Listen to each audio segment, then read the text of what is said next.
Every morning when I go get coffee, those girls stand there and they point their fingers and laugh at me. All because I have a bike that, well, it's a little out of date, I guess. They may be right. It might be time to upgrade my form of transportation. And this might be the best time to do it, seeing as the guys from the Modern Maker podcast just put out a challenge. It's a bent wood challenge where you have to bent wood, whether it's steam bending or bent lamination or kerf cutting. And I think I can pull this off. I've never made a bike or bent wood before, but that's never stopped me from completing a project that I was totally terrified of. So let's figure this out and make a bike, huh? Yeah, a lowrider bike. That's gonna be cool. And maybe they won't laugh at me. I'm sure they still will. But we're still gonna have fun. Welcome to the Komar Project. All right, so I guess we're making a lowrider bike. And to do this, I picked up an old beach cruiser online that I'm gonna use as a donor bike and started taking it apart. Now, I know nothing about bike construction, geometry, or its mechanics, but I know that the damn pedals are the hardest things to take off.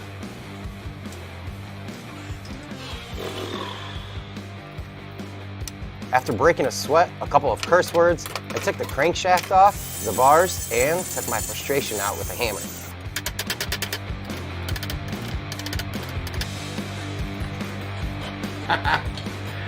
We just disassembled the bike, guys. I think I'm just gonna need the forks. I'm gonna need the, I guess where the forks go into, and the sprocket hub, or the crank hub. Now to start cutting everything up and get our design laid out, we can start bending some wood.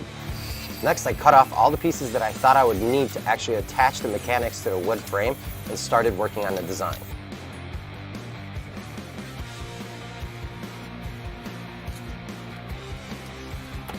I cut a couple pieces of 2x4 into 1/8 inch strips and used CA glue to attach wood blocks to a sheet of plywood. That way I can clamp the strips and adjust the tension to get the shape I was happy with.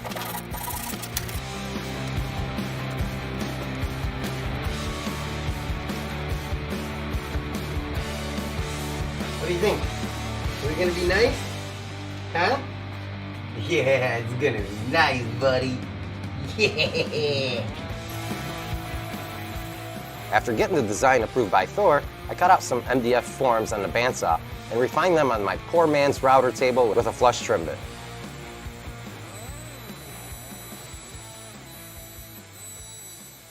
All right, so the forms for the frame are done. I still have the forks to do, but I'll figure that out down the road because I have no idea what I'm doing. But it's totally time to start bending some wood. I gotta go get some, and I'm thinking of ash and walnut because dark and light, they will contrast each other and look very, very cool. So I gotta go run out, and then we're gonna cut it up, and we're gonna start gluing it in that order. Unless Thor wants to go get ice cream, and then we'll go get ice cream. But then we'll come back and do everything else. So let's do it. Hey, dude, you wanna go get ice cream? Huh? Do you want ice cream? Yeah, let's go get ice cream. Yeah, okay. Okay, maybe go back to bed? You know what? I'll get ice cream on my own. Forget you. Okay. All right, without any further ado, let's start getting into this. I actually went with some walnut and maple for this project. I chose the maple over the ash because it was a bit lighter in color and would contrast really well with the dark walnut.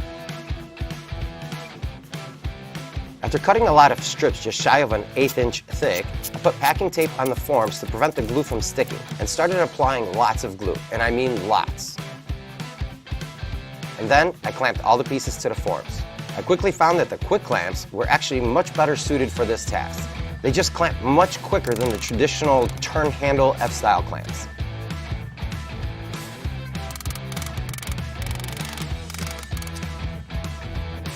Then I just repeated the bent lamination technique 12 more times for all the frame parts and did water bending for the front forks. I'll explain about that a little later.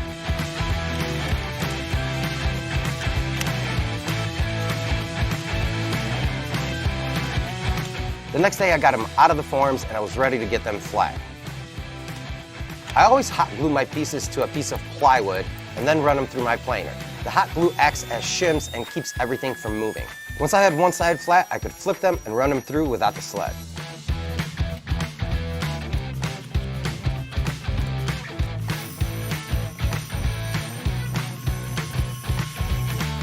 Then it was time to actually glue up the frame, and I'm using dominoes to do that. It's going to help with the alignment and give me a little bit more strength. The butt joints that I'm using are not very strong, so the domino is actually going to work like a floating mortise and tenon. The glue up went surprisingly well, and I was just waiting on something to go terribly wrong. But so far so good.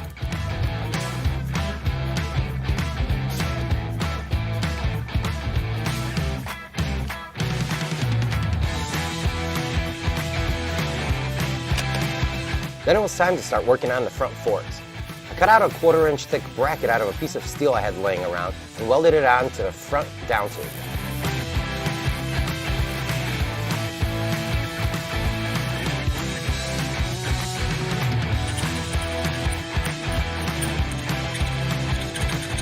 I needed to cut slits into the frame where the bracket would go and started out with a handsaw, but quickly realized that was going to take too long. So I tried the table saw, then the router, the saw again, then a drill, and finally a file. I'm so impatient when it comes to things like this. It probably took me much longer jumping through the tools, but I wanted to figure out the best way of doing it. And at the end of the day, it turned out that it was a combination of all of them. Way to go, Bart.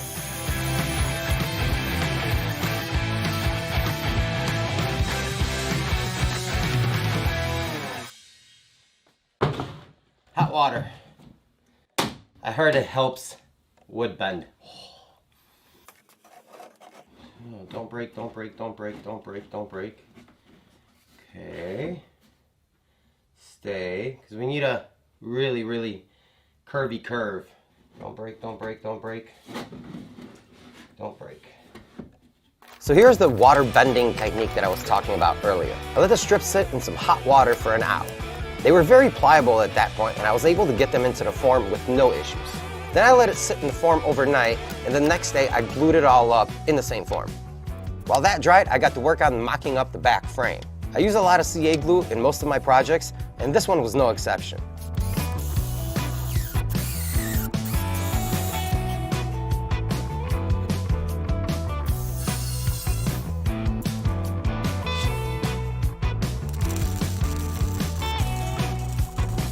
Then I welded on some back brackets to the rear frame and was pretty excited to see how the back wheel would actually look on it.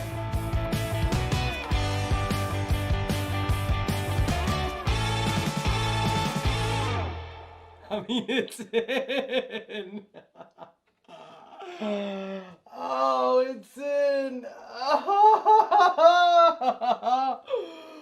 All right, let's kick this thing up a notch because I can't contain my excitement. Oh! Babe! Yep, I was pretty excited. And then that happened. To this day, I have no idea how the glue vanished. It just evaporated from the top of the forks, but I was able to squeeze in a lot more glue in there, and we were back in business. Next, I needed to make the mounting bracket for the front forks, and got my first experience with bending metal, or at least hammering on it till it bent to my will. Oh yeah, and I got some welding practice, which I definitely need.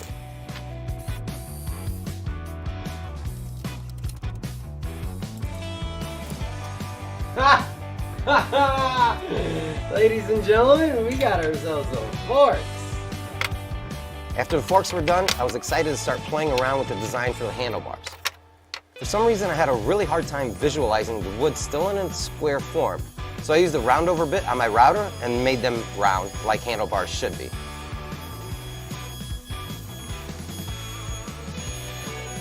It was weird that I couldn't visualize the handlebars in square form, but after it was round, it was fairly simple.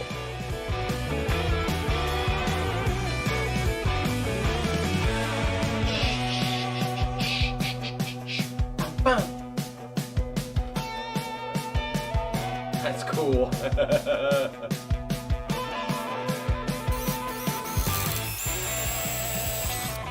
Then I pegged the hand grips to the bars with a brass rod using some epoxy and wood glue.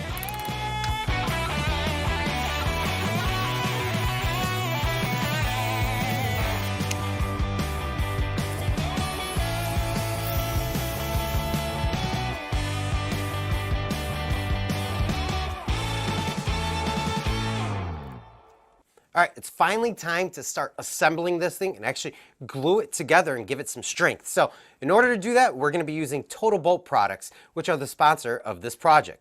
First, we have Thixo, which is a fast curing epoxy and it has a tension strength of 13,500 and is going to be perfect for my joints between wood and metal. Then for the frame, we're going to be using Total Bolt's penetrating epoxy. This is actually going to get into the fibers and tighten everything down for us. And then finally, we're going to be using Finish in a Bag. This is Halcyon Clear by Total Bolt and it's an awesome product. We're going to spray this entire thing and it's going to give us that perfect glassy finish that we're looking for. And if you go to totalbolt.com right now and put in the code Komar when you check out, you get 20% off on all of these products and everything else in their line. So thank you so much to Total Bolt for sponsoring this build. Let's get back to this thing. Most of the shaping was done with a grinder and a sanding wheel, and the fine tuning with a multi-tool and disc sanding. The penetrating epoxy is a 2-to-1 ratio, so I made sure to mix it well and started applying it with a foam brush. After 48 hours, it was time for the lacquer finish, and let me tell you, wow, just wow. It made this thing pop.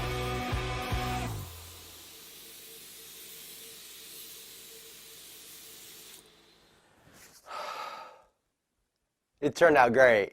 It really did. Oh, I couldn't be happier with this. All right, guys, today is assembly day, which is my favorite time of the build and also the most stressful because people only know you for the work that you put out, not the time that you actually put into it. So the 5-6 weeks that we have into this thing, it will mean absolutely nothing if it doesn't all come together. So let's find out if we got a piece of functioning art or a piece of firewood. Let's do it. Something's totally gonna go wrong.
Ah, that was the last bolt. And that means this thing is done and there's only one thing left to do.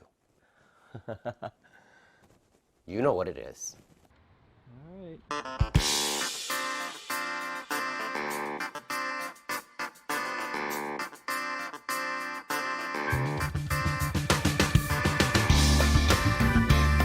Yeah.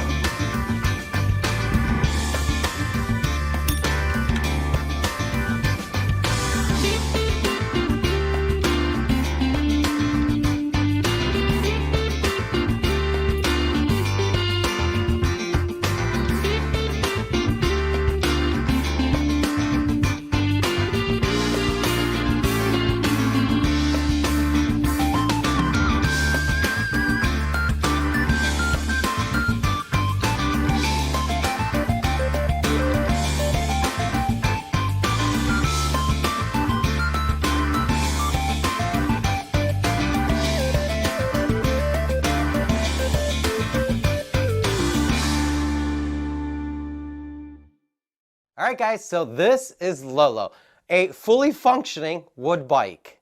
With the exception of a couple of metal brackets, it's pretty much all wood. So when I started this build, I had no idea what I was getting myself in for. I've never built a bike, bent wood, power carved, or fabricated parts. This is completely out of my wheelhouse, but if you always stay within your box, you're never gonna find out what you're capable of, and you might surprise yourself. So I want to thank the guys over at the Modern Maker Podcast for actually putting on this challenge with Rockler and allowed me to experiment and grow my abilities in such a way that I never thought I could. And the entire maker community has been absolutely amazing, helping me through this build, giving me advice, and pointing me in the right direction, since I've never done any of this. So if you guys like projects like this, let me know in the comments section below. Let me know what you guys think of this thing. I have my own personal thoughts on it, but I want to hear what you guys think. And if you're new to the channel, go ahead and consider subscribing. Your guys' support means the world to me, and I couldn't do this without you. Thank you so much for joining me on this wild and crazy experience. I will see you guys next time.